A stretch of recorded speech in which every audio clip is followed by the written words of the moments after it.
कश्मीर, जिसे paradise on earth यानी पृथ्वी का स्वर्ग भी कहा जाता है। वो कहते हैं कश्मीर की सुंदरता को जिसने अपनी आंखों से निहार लिया उसने मानो स्वर्ग को निहार लिया। कश्मीर अपने लश ग्रीन वैलीज, स्नो के माउंटेन्स, ब्यूटीफुल लेक्स, यहाँ के tulip gardens, house boats, gondola rides, snow adventure activities, Apple orchards and dry fruits के लिए पूरे वर्ल्ड में फेमस है। जहाँ हर एक इंसान अपनी लाइफ में इस जन्नत यानी कश्मीर को एक बार तो विजिट जरूर करना चाहता है। चलिए दोस्तों, आज मैं आपको ले जाऊंगी इस धरती की जन्नत यानी कश्मीर में। इस वीडियो में मैं आपको बताऊंगी कि आप कश्मीर कैसे पहुंच सकते हैं, कौन सा सीजन बेस्ट है यहाँ विजिट करने के लिए, कितने डेज के लिए आपको यहाँ प्लान करना चाहिए और अपना स्टे कहाँ प्लान करें। तो ये सब जानने के लिए इस वीडियो को एंड तक जरूर देखिए। दोस्तों, कश्मीर एक ऐसी जगह है जहाँ आपको अपने फोटोज के लिए कोई फिल्टर्स लगाने की जरूरत नहीं है, क्योंकि यहाँ प्रकृति की सुंदरता कभी फीकी नहीं पड़ती और हर एक कदम स्वर्ग की ओर बढ़ने जैसा लगता है और हर एक व्यू मानो जैसे किसी पेंटिंग से कम नहीं। दोस्तों, हर किसी का ये सवाल रहता है कि कश्मीर विजिट करने का बेस्ट टाइम कौन सा है, तो इसका आंसर है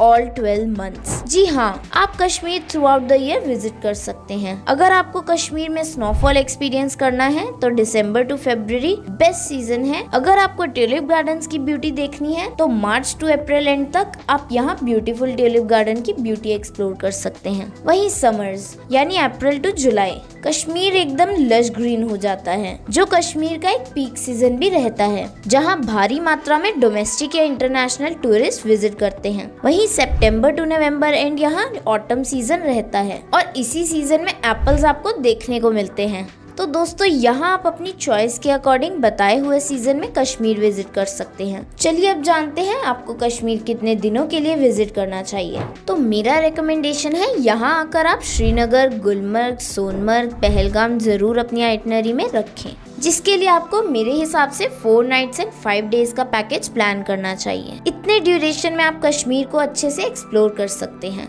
दोस्तों, अब सवाल है कि कश्मीर में अपना स्टे कहाँ करें और कश्मीर के सभी सीनिक पॉइंट्स आप कैसे कवर कर सकते हैं। तो मैं रेकमेंड करती हूँ हॉलीडे ट्रैवल जोन का सबसे शानदार पैकेज, क्योंकि यही है बेस्ट तरीका कश्मीर में हैसल फ्री घूमने का, जिसमें 2 days Srinagar, 1 day Gulmarg, 1 day Sonamarg and 1 day Pahalgam रहेगा। इस पैकेज में आपका airport pickup and drop include रहता है और स्टे के लिए हम जो ऑप्शंस देंगे उनमें से कोई भी होटल चूज कर सकते हैं, जिसमें ब्रेकफास्ट एंड डिनर इंक्लूडेड रहने वाला है। साइट सीइंग के लिए एक जगह से दूसरी जगह घूमने के लिए इसी पैकेज में आपको एक कैब और ड्राइवर भी अलॉट किया जाएगा। अगर आप अपनी कश्मीर ट्रिप को एक मेमोरेबल ट्रिप एक्सपीरियंस बनाना चाहते हैं तो हॉलीडे ट्रैवल जोन को जरूर कांटेक्ट करें। बुकिंग के लिए आप हमें कॉल कर सकते हैं 8010707888 पर, या ऑल्टरनेटिवली आप हमारी साइट www.holidaytravelzone.com पर विजिट करके अपनी क्वेरीज हम तक पहुंचाकर एक कस्टमाइज पैकेज बनवा सकते हैं। अब सवाल है हाउ टू विजिट कश्मीर, यानी कश्मीर कैसे पहुँचे। कश्मीर बाय रोड और बाय फ्लाइट पहुँचना काफी आसान है, वहीं बाय ट्रेन थोड़ा मुश्किल है। बाय फ्लाइट आप कश्मीर में श्रीनगर इंटरनेशनल एयरपोर्ट पहुंच सकते हैं, 10 किलोमीटर की दूरी पे है। आपको इंडिया में मेजर सिटीज से डायरेक्ट या कनेक्टिंग फ्लाइट श्रीनगर तक के लिए मिल जाएगी।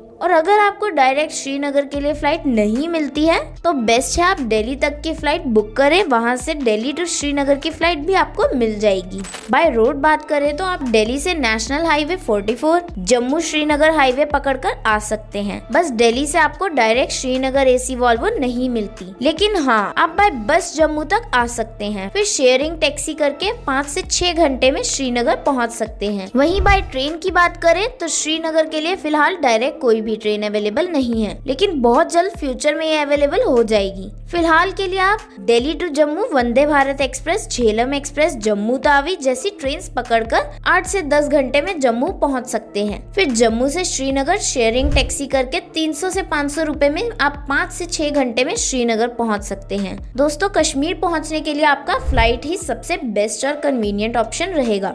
कश्मीर ट्रिप प्लान करते टाइम आपको कुछ ऐसी बातों का ध्यान रखना है जो काफी टूरिस्ट भूल जाते हैं।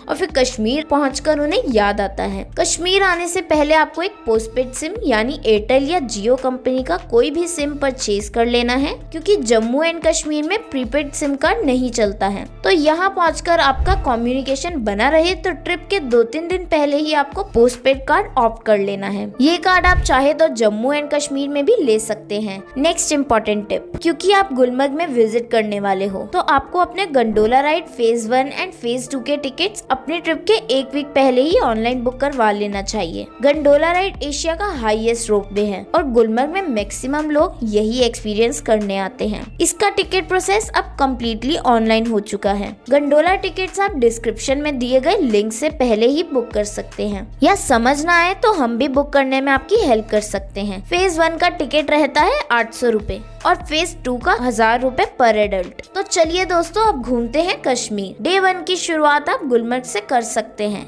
जो श्रीनगर से 50 किलोमीटर की दूरी पर है, जहां 1 से 1.5 घंटे में पहुंचा जा सकता है। गुलमर्ग का मतलब है मेडो ऑफ फ्लावर्स, जो एक बहुत ही ब्यूटीफुल प्लेस है। गुलमर्ग अपने snow capped mountain, snow adventure activities, gondola ride और ड्रंग वाटरफॉल के लिए फेमस है। गुलमर्ग पहुंचकर आप स्नो जैकेट्स और शूज 300 to 500 रुपीज में खरीद सकते हैं, क्योंकि माउंटेन्स पर विंटर्स में काफी बार -डिग्री टेम्परेचर रहता है। आप गुलमर्ग जाकर केबल कार स्टेशन पर अपनी गंडोला टिकट्स और आई कार्ड दिखाकर गंडोला राइड एंजॉय कर सकते हैं। गुलमर्ग फेज 1 पहुंचकर आपका असली मजा शुरू होता है। जी हाँ, आप यहाँ सभी टाइप्स की स्नो एडवेंचर एक्टिविटीज एंजॉय कर सकते हैं, जैसे कि skiing, skating, ATV ride etcetera, जिसका कॉस्ट 1000 से 2500 तक रह सकता है। लेकिन आप जितना हो सके उतना यहाँ बार्गेन करें। गुलमर्ग की ऊंचाई से माउंटेन्स को देखकर आपको एक ही बात दिमाग में आने वाली है, why to go Switzerland when we have such spectacle, breathtaking, beautiful places in our own country? 5 to 6 hours spend करने के बाद हमारा ड्राइवर आपको श्रीनगर होटल लेकर जाएगा एंड वहाँ आपका डिनर एंड ओवरनाइट स्टे रहेगा। आप चाहे तो गुलमर्ग में अपना होटल स्टे भी कर सकते हैं, पर क्योंकि यहाँ सिर्फ 18 प्रॉपर्टीज हैं, तो प्राइसेस यहाँ ओवरनाइट स्टे के काफी हाई रहते हैं। गुलमर्ग में आप रानी टेम्पल और गोल्फ कोर्स भी विजिट कर सकते हैं। डे 2 पर आप सोनमर्ग एक्सप्लोर करते हैं। सोनमर्ग श्रीनगर से 80 किलोमीटर की दूरी पर है, जहां 2 घंटे में पहुंचा जा सकता है। सोनमर्ग का मतलब है मिडो ऑफ कोल्ड। सोनमर्ग जाते हुए भी आपको स्नो केप्ड माउंटेन्स देखने को मिलेंगे। सोनमर्ग की स्नो काफी वाइट रहती है, क्योंकि यहाँ पर इसके ऊपर पड़ने वाली सूरज की रोशनी इसको एकदम चमचमाती बना देती है, और इसी कारण से इसे सोनमर्ग भी कहा जाता है। सोनमर्ग के रास्ते में आप आइलैंड रिट्रीट रुक सकते हैं। यहाँ एक ब्रिज है जिसके नीचे से स्नोई वाटर बहता है। सोनमर्ग पहुंचकर आप यहाँ से snow scooter, ATV ride and skiing जैसी काफी सारी एक्टिविटीज एंजॉय कर सकते हैं। समर्स में यहाँ आपको हॉर्स राइडिंग का भी ऑप्शन मिलेगा,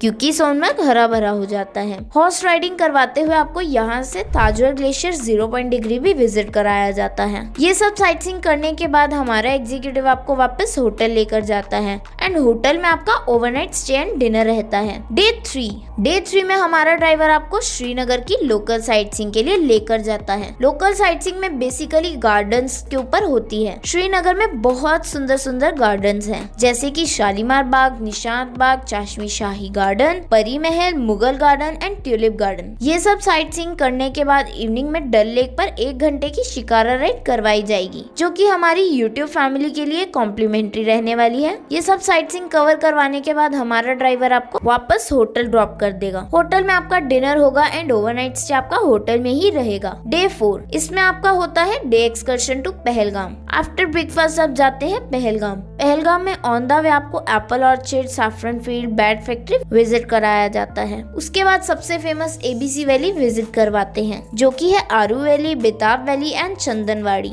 और वहाँ पर बाइसरन भी घुमाया जाता है, जिसको वर्ल्ड का 2nd मिनी स्विट्जरलैंड बोला जाता है। बाइसरन में सबसे फेमस एक्टिविटी है जिप लाइनिंग। फिर ये सारी साइटसीइंग के बाद आपको लेट इवनिंग डल लेक में हाउस बोट में ड्रॉप करते हैं। आपका वहाँ चेक इन होता है एंड आपको ओवरनाइट स्टे रहता है हाउस बोट में। डे 5, आफ्टर ब्रेकफास्ट मॉर्निंग में आपका हाउस बोट से चेकआउट हो जाता है। उसके बाद शंकराचार्य टेम्पल विजिट करवाते हुए एयरपोर्ट या टैक्सी स्टैंड आपको ड्रॉप कराया जाएगा। आपकी जर्नी हमारी तरफ से वहीं एंड हो जाती है। अब मैं इस 4 नाइट एंड 5 डेज के पैकेज में क्या इंक्लूड रहेगा वो बताती हूँ। Welcome drinks on arrival, main include होता है breakfast and dinner, dinner. Lunch आपका अपने एंड पर होता है क्योंकि आप साइट सीइंग पर गए होते हैं। 3 नाइट स्टे आपका श्रीनगर के होटल में रहता है and 1 night stay in house boat. Cab services हमारी तरफ से पैकेज में इन 4 डेज के लिए इंक्लूड रहती है। एयरपोर्ट एंड टैक्सी स्टैंड से पिकअप एंड ड्रॉप रहता है। अब मैं आपको एक्सक्लूजन्स भी बता देती हूँ। किसी भी ट्रेन और फ्लाइट का फेयर इंक्लूड नहीं रहेगा। कोई भी कैमरा के चार्जेस इंक्लूड नहीं होंगे। कोई भी पर्सनल एक्टिविटी इंक्लूड नहीं है इसमें। जो हम कॉम्प्लीमेंट्री दे रहे हैं वो है डल लेक पर शिकारा राइड, ट्रेडिशनल क्लोथ्स में एक photograph, daily 1 mineral water bottle पर person and end of the trip हमारी साइड से आपको एक सरप्राइज गिफ्ट जरूर मिलेगा। पैकेज के बारे में और जानकारी जानने के लिए हमें कॉल करें 8010707888 पर।